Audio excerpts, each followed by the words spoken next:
Napansin ni Ares ang pagbugso ng napakaraming mana mula sa suot na guwantes ni Yuan.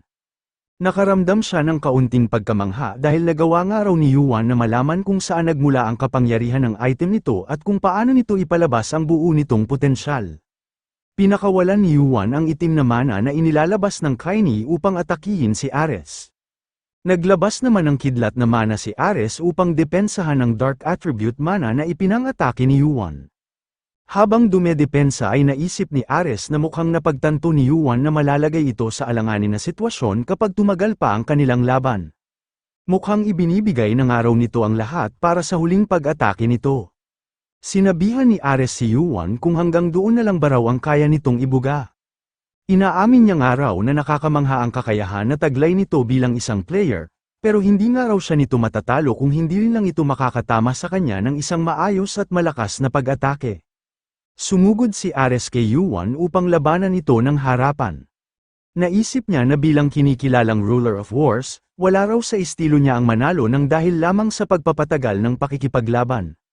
Sa gitna ng pakikipaglaban ay ngumiti si Ares at naisip na hindi na nga raw siya mag-aaksaya pa ng oras. Papatayin na niya nga raw agad ngayon si Yuan. Nananatiling nakapokus si Yuan habang sinasalo ang mga agresibong pag-atake ni Ares. Hanggang sa bigla na lang din napangiti ang ating bida. Pinagpatuloy ni Ares ang walang humpay na pag-atake, kung panunuorin ng iba ay iisipin ng mga ito na napakalaki ng kalamangan ni Ares sa katunggali nitong si Yuan. Ngunit noong aatake na muli si Ares ay bigla itong nakaramdam ng kaba. Nagtaka ito kung bakit hindi niya mapagalaw ang kanyang katawan. Noong una ay naisip ni Ares na nabitawan niya ang isa niyang sandata, huli na bago nito napagtanto na hindi niya pala ito nabitawan at putol na pala ang isa niyang kamay. Sinabi ni Yuan sa natigilang si Ares na may husay nga raw ito kung pakikipaglaban ang pag-uusapan, kaso nga lang daw ay napakahina lang nito pagdating sa taktika. Hindi niya raw akalain na napakadali niya lang itong mapapakagat. At dahil isang mandirigma si Ares na nakikipaglaban gamit ang kanyang sandata, nakaramdam ito ng panlulumo habang iniisip nito ang pagkawala ng isa niyang kamay. Pumasok din sa isipan niya kung sinadya ba raw ni Yuan na hinaan ang mga pag-atake nito upang mas lalo siyang maging agresibo at mabilis na mapalapit sa dark attribute mana na kanyang pinapakawalan. Sa pagbabad ni Ares ng matagal sa dark attribute mana ay nawalan na ito ng kontrol sa kanyang katawan. Habang hindi ito makagalaw ay nag-ipon si Yuan ng itim na kapangyarihan sa gamit niyang sandata na Edge of Nightfall. At hindi lang ito natatapos doon, nag-react din ng Fragment of Lightning Bolt sa Kaini kaya nakapaloob na sa sandata ni Yuan ang pinagsamang Dark at Lightning attribute mana. Matapos noon ay pinakawalan na ni Yuan ang naipon niyang kapangyarihan sa kalaban niyang si Ares. Sa lakas ng dulot ng pag-atake nito ay narinig ang malakas na pagsabog sa loob at labas ng templo. Natigilan ang mga ranker na pinamumunuan ni Ephesus noong makita ng mga ito ang napakalakas na pagsabog kung saan nakikipaglaban ang kanilang Panginoon. Nag-alala si Ephesus kung ano na ang kinahantungan ng pakikipaglaban ni Ares at kung ano na ang kalagayan nito. Nagdesisyon na ang mga ranker na tagasunod ni Ares na suwayin ang ibinilin ng kanilang Panginoon. Pero kahit gusto man nila itong tulungan ay kailangan pa rin nilang harapin ang isa nilang kalaban na humaharang sa kanila. Sinabihan ni Ephesus si Arthur na wag na raw itong humarang dahil kailangan daw nilang protektahan ang kanilang Panginoon. Sumagot naman si Arthur ng pasensya na raw dahil iyon rin daw ang kanyang tungkulin at kailangan niyang gawin. Umabante na ang mga ranker na tagasunod ni Ares upang lampasan si Arthur at iligtas ang kanilang Panginoon. Ngunit bago pa man sila makagawa ng paggalaw ay nawala ang makapal na usok na bumabalot sa pinanggalingan ng pagsabog. Pagkawala ng makapal na usok ay nakita nila si Yuan na isa-isa nang kinukuha ang mga items na suot ni Ares. Sa puntong ito ay wala ng buhay si Ares at unti-unti nang nagiging abo ang katawan nito. Hanggang sa bigla na lang binalot ng mahiwagang itim na kapangyarihan ang natitirang katawan ni Ares. Doon ay tuluyan na itong naging abo at nakatanggap si Yuan ng notification na nakuha na raw niya ang kaluluwa ni Ares. Pagkapasok ng kaluluwa ni Ares sa suot na Kaini ni Yuan ay unti-unti nang nawala ang inilalabas nitong dark attribute mana sa kanyang paligid. Naisip ni Yuan na nakakamangha nga raw ang kapangyarihan ng Kaini dahil nagawa nitong gawing abo ng mabilis ang isang high ranker. Mukhang magagamit pa niyang araw ito sa maraming paraan kapag naging pamilyar na siya sa paggamit nito. Nagmadali sa pagsugod ang 4 na ranker upang ipaghiganti ang kanilang Panginoon. Hindi naman ito inintindi ni Yuan dahil alam niya na haharangan lang ulit ang mga ito ni Arthur. Pagkatapos ilagay ang kwintas at gintong kalasag sa kanyang inventory ay may biglang naramdaman ang ating bida. Maging ang mga ranker na papasugod ay napatigil din sa pag-abante noong makaramdam sila ng malakas na kapangyarihan na papalapit sa kanila. Tumingala si Yuan at tumingin sa mga dumarating na ito. Sinabi ng ating bida na gayang araw ng inaasahan niya, mapapansin ng mga ito ang ginawa nilang ingay. Sa butas sa bubong ng templo na ginawa ng pag-atake ni Yuan ay makikita ang mga paparating na nagliliwanag at lumilipad na sun chariot. Sa mga sasakyang ito ay isa-isang naglabasan ng 40 ranker na nagmula sa ibang kampo ng Olympus. Pumanaog naman sa pinakamalaking sun chariot ang pinakapinuno ng hukbong ito. Ang babaeng ito ay si Athena, isa sa mga malalakas na high ranker ng Olympus. Isa ito sa may pinakamaraming napatay na giants noong panahon ng Gigantomachy at higit na mas mataas ang ranggo nito kumpara kay Ares. Habang pababa si Athena ay nagtanong ito sa mga ranker na tauhan ni Ares kung totoo bang patay na ito. Gusto niya nga raw malaman kung may katotohanan ba ang dumating sa kanyang balita. Agad namang lumuhod si Ephesus at ang mga katabi nitong ranker upang ipakita ang kanilang paggalang kay Athena. Ipinaalam ni Ephesus ang mga nangyari kay Athena at sinabi na patay na nga raw ang kanilang Panginoong si Ares. Matapos marinig ang sagot ni Ephesus ay tumingin si Athena sa direksyon kung nasaan si Yuan. Sinabi ni Athena na ibig sabihin daw noon ay kalaban na rin niya ang kalaban ng kanyang namatay na kapatid. Mula sa kanyang kinatatayuan ay ginamit ni Athena ang kapangyarihan ng kanyang kalasag na Aegis. Nakatanggap si Yuan ng notification na nakakarinig daw siya ng Gorgon's cries at may posibilidad daw na tumalab sa kanya ang petrification. Ini-activate naman ni Yuan ang kanyang Holy Fire upang malabanan ang epekto sa kanya ng petrification, at mas lalo pa niya itong nalabanan noong sabayan niya ito ng paggamit sa kapangyarihan ng Cinder Eyes. Hanggang sa nakatanggap si Yuan ng notification na matagumpay raw niyang nalabanan ang petrification na ginamit ni Athena. Habang nakatingin sa direksyon ni Athena ay natuon ang pansin ni Yuan sa dala nitong kalasag. Ang kalasag nga raw na gamit nito ay tinatawag na Aegis the Gorgon Shield. Ito nga raw ang pinakamatibay na defensive weapon sa lahat at maging sa buong Olympus. Ngayon lang din nalaman ni Yuan na may kakayahan pala ang orihinal na Aegis na patigasin ang mga kalaban sa pamamagitan lang ng pagdinig sa pag-iyak nito. Agad na pumunta si Arthur sa unahan upang protektahan si Yuan. Sinabi niya sa itinuturing niyang kamahalan na tumakbo na raw ito. Patay na rin naman daw siya kaya kahit mamatay man siya doon ay hindi rin daw siya tuluyang maglalaho. Ikinagulat naman ni Arthur ang naging tugon sa kanya ni Yuan. Sinabi ni Yuan na hindi niya raw yun gagawin, nangyari na raw sa kanya ito dati at hindi raw naging maganda ang kinahinatnan ng alaala niyang yun. Ang tinutukoy ni Yuan na pangyayari ay ang ginawang sakripisyo noon ng kaibigan at kakampi niyang si Asura noong nakikipaglaban sila sa mga outer gods. Simula noon ay nagdesisyon na si Yuan na harapin ang mga problema upang hindi niya ito pagsisihan sa huli. Sinabi ulit ni Yuan kay Arthur na hindi raw siya tatakbo at makikipaglaban daw siya doon. Hindi pa rin ito matanggap ni Arthur kaya nilakasan ni Yuan ang boses nito habang nagsasalita. Sinabi ni Yuan na hindi raw niya kailangan ng kalasag na poprotekta sa kanya. Itinuturing niya nga raw si Arthur bilang kanyang espada kaya mag-focus lang daw ito sa kanyang tungkulin. Noong makumbinsi na nito si Arthur ay nagsalita ulit ang ating bida at sinabi na sandali lang daw. Mukhang hindi pa raw nila oras para makipaglaban. Nakatanggap si Yuan ng notification na may nararamdaman daw ang kanyang Cinder Eyes. Pinapanood nga raw siya ng the 12th eye of the great sage that equals heaven. Sa unahan ni Yuan ay may biglang bumagsak na mahaba at mahiwagang sandata. Sa lakas ng pagkakabagsak nito ay nawala sa balanse ang ilang ranker na nasa loob ng templo. Sinabi ni Yuan na napakabagal pa rin daw nitong dumating gaya ng dati. Sumagot naman ang nasa itaas na si Son Ogong na madalas daw talagang lumalabas ang mga main character sa pinakakritikal na sitwasyon.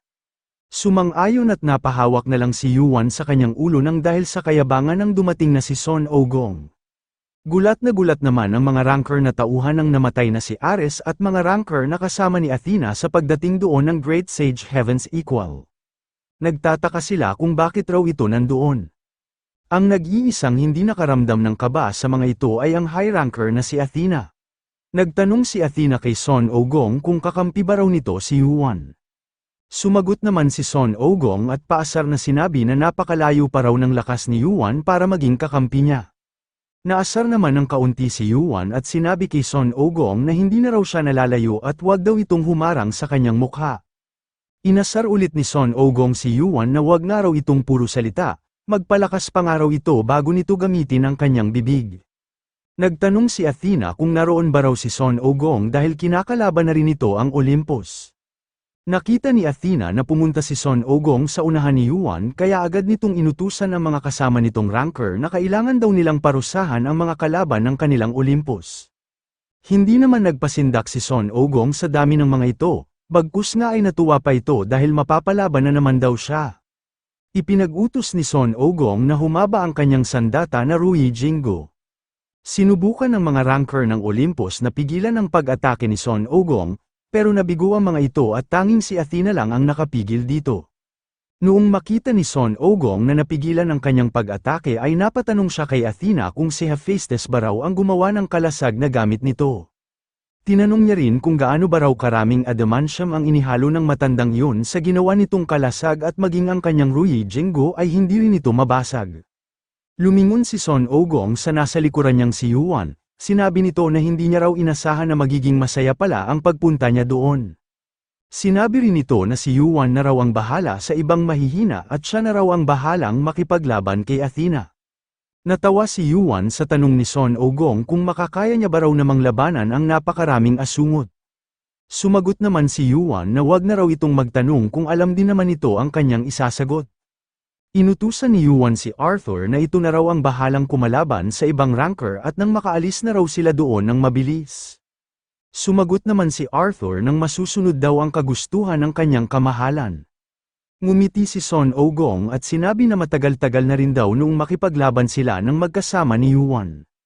Matapos makipag-usap kay Yuan ay umabante na si Son Ogong upang sugurin si Athena.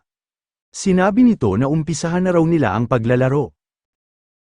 Agad na naghanda at ini-activate ni Athena ang Gorgon's Blessing. Sa pag-activate niya noon ay nabalot ng Blessing of War ang kanyang kalasag na Aegis. Umatake ng malapitan si Son Ogong gamit ang sandata nito na Rui Jinggo.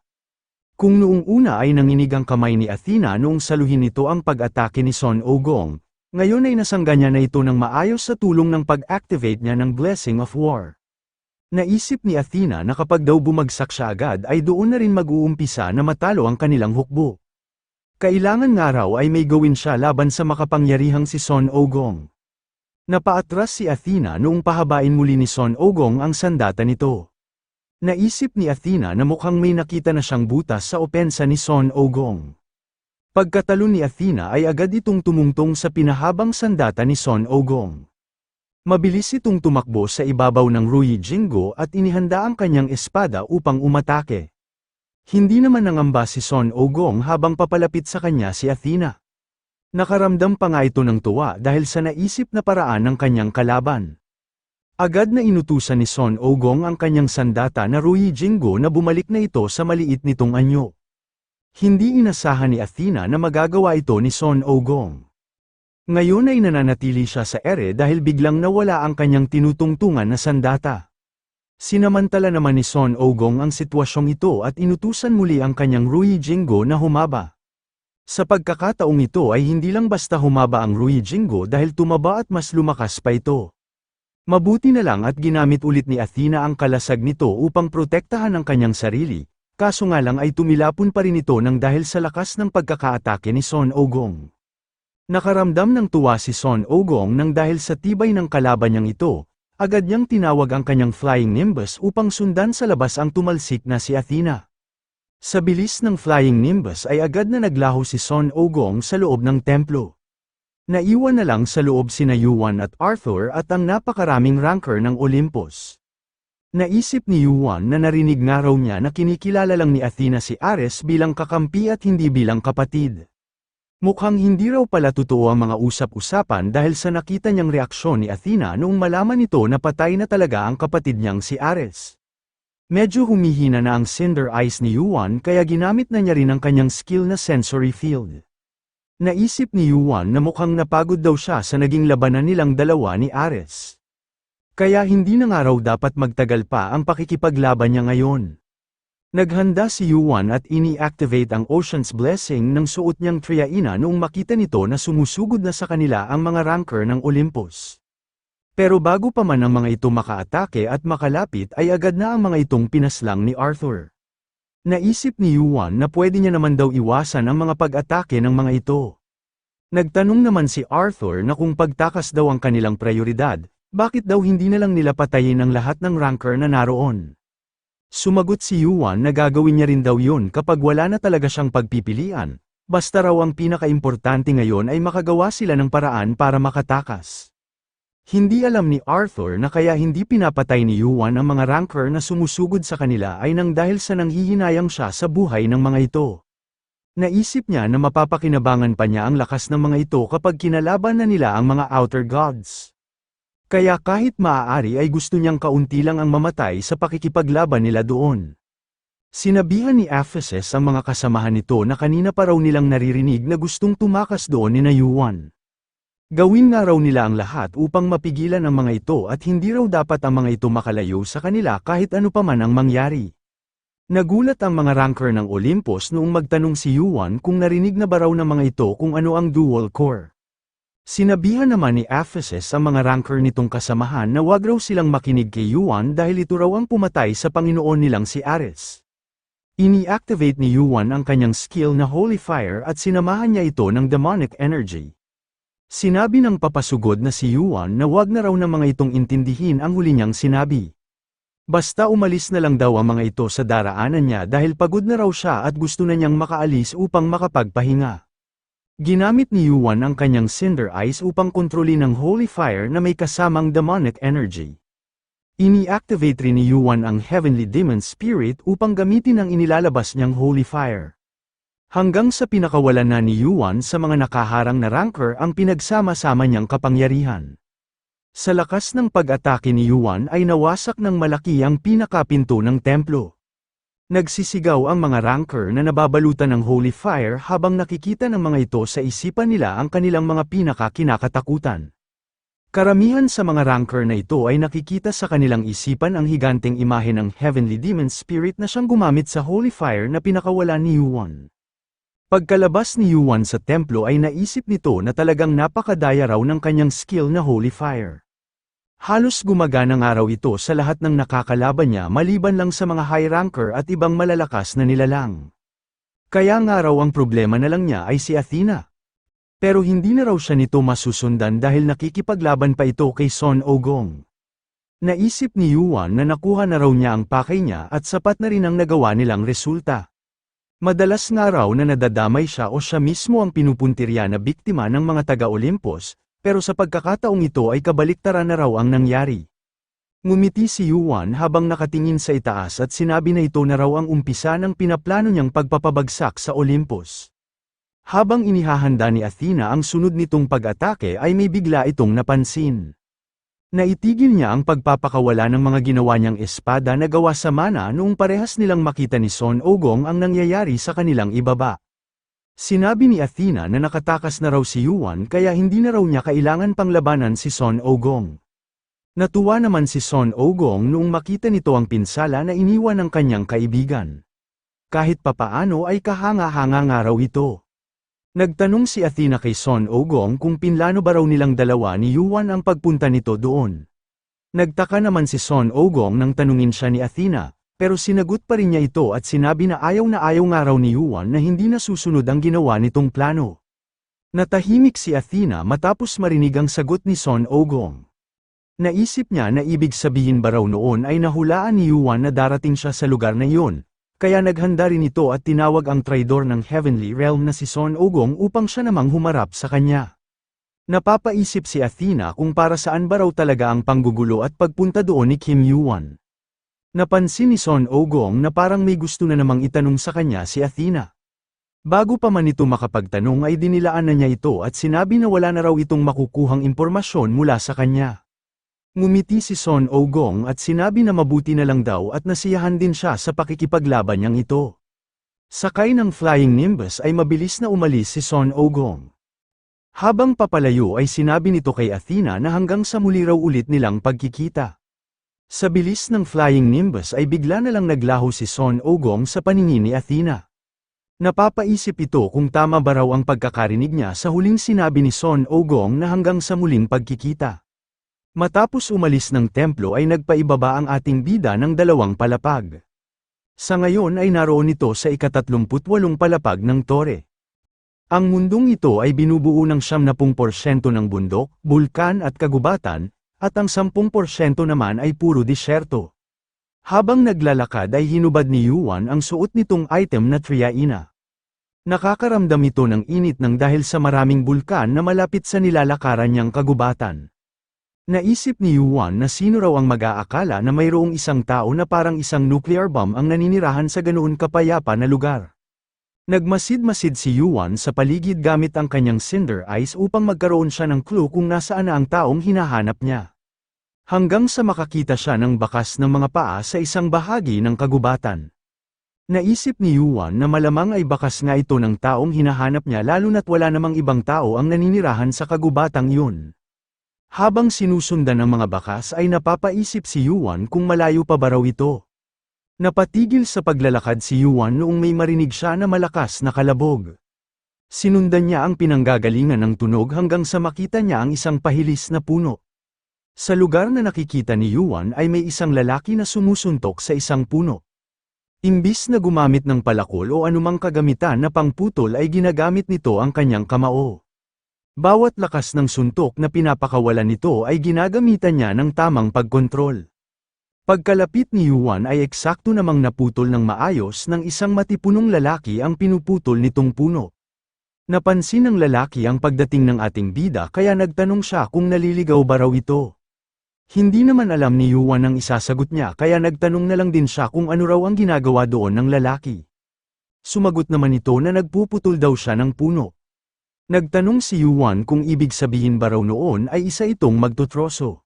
Sumagot naman ng lalaki na yun nga raw ang trabaho niya ngayon. Nagtanong rin si Yuan kung ibig sabihin ba rin daw noon ay sa malapit rin lang doon ang tinitirhan ng lalaki. Sumagot naman ang lalaking ito ng oo. Sinabi ni Yuan sa lalaki na medyo pagod na raw siya, kasunod noon ay nagtanong din si Yuan sa lalaki kung maaari ba raw siyang magpahinga sa tinitirhan nito ng ilang araw.